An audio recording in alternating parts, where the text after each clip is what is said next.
കുട്ടി ഏതാ? ഞാൻ അപ്പുറത്തെ വീട്ടിലെയാ. സുജാതി എന്നാ പേര്. എന്ത് വേണം? ഞാൻ ചേട്ടന്റെ ഗാനമേള കേൾക്കാനുണ്ടായിരുന്നു. ഓ, എത്ര നന്നായി പാടി തുടങ്ങിയതാ, കഷ്ടമായി പോയി. എന്ത് ചെയ്യാൻ സുജാതി, ആ നശിച്ച ചുമ. ചേട്ടന്റെ പാട്ട് എനിക്ക് എന്ത് ഇഷ്ടമാണെന്നോ. സുജാതി എന്റെ പാട്ട് കേട്ടിട്ടുണ്ടോ? പിന്നെ ചേട്ടൻ ഇവിടെ ഇരുന്ന് പാടുന്നത് ഞാൻ എത്ര വട്ടം കേട്ടിട്ടുണ്ടെന്നോ. ഞാൻ പറഞ്ഞിട്ടാ അച്ഛൻ ഇവിടെ വന്ന് ചേട്ടന്റെ ഗാനമേള ബുക്ക് ചെയ്തത്. ആ ജുബായിട്ട് വന്നില്ലേ, അതാ എന്റെ അച്ഛൻ. ഓ, മനസ്സിലായി. ഉത്സവ കമ്മിറ്റിയുടെ സ്ഥിരം പ്രസിഡന്റ്. അതെ. ചേട്ടാ, അന്ന് ഗാനമേളയ്ക്ക് പാടിയ പാട്ട് ഒന്ന് പാടാമോ? അതിനെന്താ, എങ്കിലും ഒന്ന് പാടൂ. സുജാത അല്പം കഴിഞ്ഞു വരൂ. പ്രഭ അപ്പോഴേക്കും ഇവിടെ വരും. എന്നിട്ട് ഞാൻ പാടാം.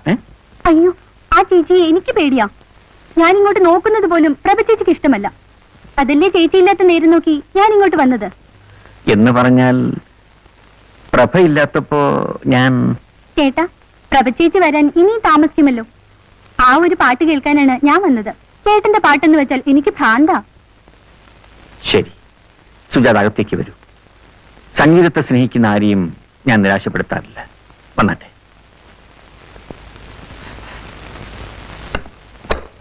ഇരിക്കൂ. ഞാൻ ആദ്യം ഒരു കീർത്തനം പാടാം. അയ്യോ ചേട്ടാ, ആ പാട്ട് മതി. ഏത് പാട്ട്? ആ ചുമപ്പാട്ട്. അയ്യോ, അത് ചുമപ്പാട്ടല്ല. ഞാൻ പാടിയപ്പം ചുമച്ചു പോയതാണ്. അത് മതി. ഇപ്പൊ ചുമയില്ലാതെ പാടാൻ പറ്റൂ. അതുകൊണ്ടല്ലേ ഞാൻ ഇപ്പൊ വന്നത്. ശരി, തുടങ്ങാം. ആ പാട്ട് ഇപ്പൊ വേറൊരു ട്യൂണിലാ പാടാൻ പോകുന്നത്. ഞാനൊരു മലയാളി, പാവം പാടും തൊഴിലാളി. ഞാനൊരു മലയാളി, പാവം പാടും തൊഴിലാളി. നാടിൻ മോചന രണഗണത്തിലെ പടയാളി. ഞാനൊരു മലയാളി, മലയാളി, മലയാളി, മലയാളി, മലയാളി, മലയാളി, മലയാളി. ഞാനൊരു മലയാളി, പാവം പാടും തൊഴിലാളി. ഞാനൊരു മലയാളി, മലയാളി, മലയാളി. പ്രഭ വന്നല്ലോ, ഞാൻ പോയി കഥ തുറന്നിട്ട് വരാം. അയ്യോ വേണ്ട ചേട്ടാ, എനിക്ക് പേടിയാവുന്നു. എന്തിനാ പേടിക്കുന്നത്? പ്രഭ വെറൊരു പാവമാണ്. അയ്യോ ചേട്ടാ, എന്നെ കണ്ട കുഴപ്പമാ. ഞാൻ പുറകുവശത്തോടെ പോയിക്കൊള്ളാം. ഞാൻ പോയി തുറക്കട്ടെ? അയ്യോ വേണ്ട ചേട്ടാ, ഞാനിവിടെ നിൽക്കുന്നതുകൊണ്ട് ചേട്ടനും കുഴപ്പമാ. എന്താ കുഴപ്പം?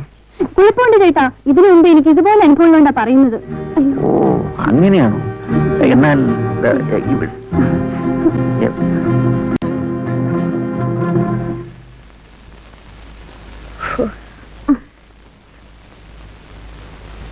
ആഹാ, ഇന്ന് പ്രാക്ടീസ് ആയിരുന്നോ?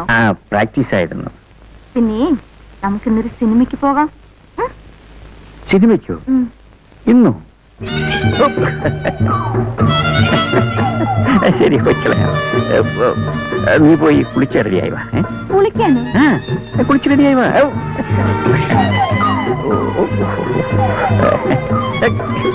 എന്താ ചിരിക്കുന്നത്? ഒന്നുമില്ല.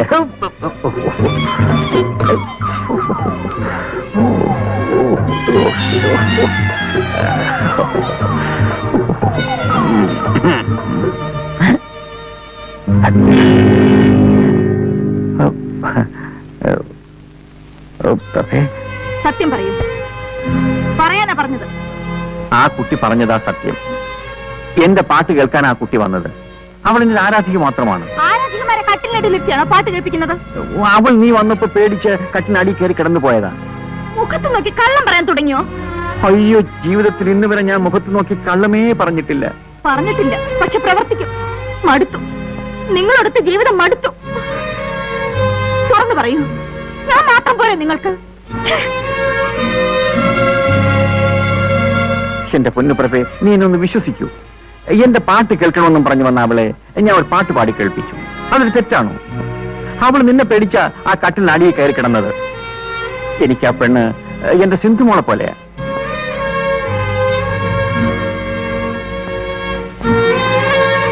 പ്രഭേ, മരിച്ചുപോയ എന്റെ അച്ഛനമ്മമാരാണ് സത്യം. നിങ്ങൾ എന്തിനാ കൂടെ കൂടെ മരിച്ചു വരെ പിടിച്ച് സത്യം ചെയ്യുന്നത്? അല്ലാതെ പിന്നെ നിന്നെ ഞാൻ എങ്ങനെ വിശ്വസിപ്പിക്കും? എനിക്കിപ്പോ വിശ്വാസമായി. നോക്കൂ, എന്തുണ്ടെങ്കിലും എന്നോട് തുറന്നു പറഞ്ഞാ മതി. ആ, ഞാൻ ഒരിക്കലും അങ്ങ് സംശയിക്കരുതായിരുന്നു. അങ്ങ് എന്നോട് ക്ഷമിക്കൂ. എല്ലാം എന്റെ സംഗീത ഭ്രാന്ത് കൊണ്ട് സംഭവിച്ചതല്ലേ. ഇനി ഒരിക്കലും എന്റെ പ്രഭ ദുഃഖിക്കേണ്ടതില്ല.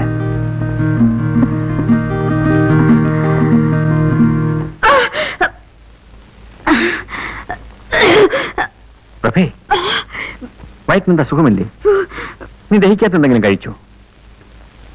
കണ്ട കപ്പയും പുളിയും ചക്കയും ഒക്കെ വലിച്ചു വാരി തിന്നിട്ടായിരുന്നു. ശരി.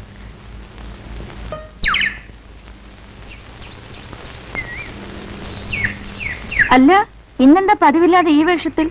വിശേഷമൊക്കെ ഉണ്ട്. ഞാൻ ആരാണെന്നാണ് നീ വിചാരിച്ചത്? എന്റെ എല്ലാം. അതിലുമുപരി ഞാനൊരു ഗായകൻ കം മ്യൂസിക് ഡയറക്ടർ. ഈ കമ്മെന്നും പറഞ്ഞ് നടക്കുന്നതല്ലാതെ ചാൻസ് ഒന്നും കിട്ടുന്നില്ലല്ലോ. കിട്ടും, ഇപ്രാവശ്യം കിട്ടും. പുതുമുഖങ്ങളെ മാത്രം പങ്കെടുപ്പിച്ച് നിർമ്മിക്കാൻ ഉദ്ദേശിക്കുന്ന ഒരു സിനിമയുടെ ഡയറക്ടർ ഇന്ന് ഹോട്ടൽ പാരഡൈസിൽ വരുന്നു. ഞാൻ അയാളെ കാണാൻ പോവുക. ചിലപ്പോ എനിക്ക് സിനിമയിൽ ചാൻസ് കിട്ടും. അയ്യോ, സത്യമാണോ? ചേട്ടന് സിനിമ ചാൻസ് കിട്ടുമോ? എന്റെ ശബ്ദം കേട്ടാൽ ഏത് കൊലകൊമ്പനാ വീഴാത്ത. പാടുക മാത്രമല്ല, സംഗീത സംവിധാനവും നടത്തും. എന്റെ ദൈവമേ, എല്ലാം നമ്മുടെ കുഞ്ഞിന്റെ ഭാഗ്യമാ. ആണല്ലോ. പിന്നല്ലാതെ. ആ, എങ്ങളുടെ 50 രൂപ എടുക്ക്. 50 രൂപയോ? അതെന്തിനാ? ഇരിക്കട്ടെ, ഒരു വഴിക്കിറങ്ങുന്നതല്ലേ. തരം തരം. സാറിന്റെ പടം എന്നാ കളറില്ല? കളറിൽ. അല്ല, വേറൊരു സാർ എനിക്ക് ചാൻസ് തരാന്ന് പറഞ്ഞിട്ടുണ്ട്. ബ്ലൂ ഫിലിം കളറില്ല. അതിൽ ഡാലിയ കലക്കും. ശരിയാണോ സാർ? ശരിയാണ്, ഞാനല്ലേ പറയുന്നത്.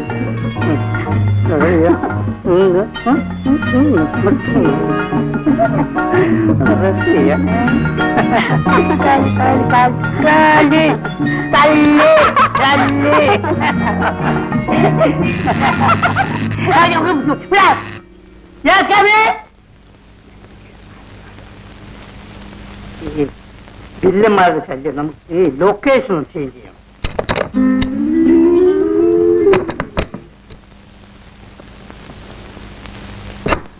നമസ്കാരം സർ.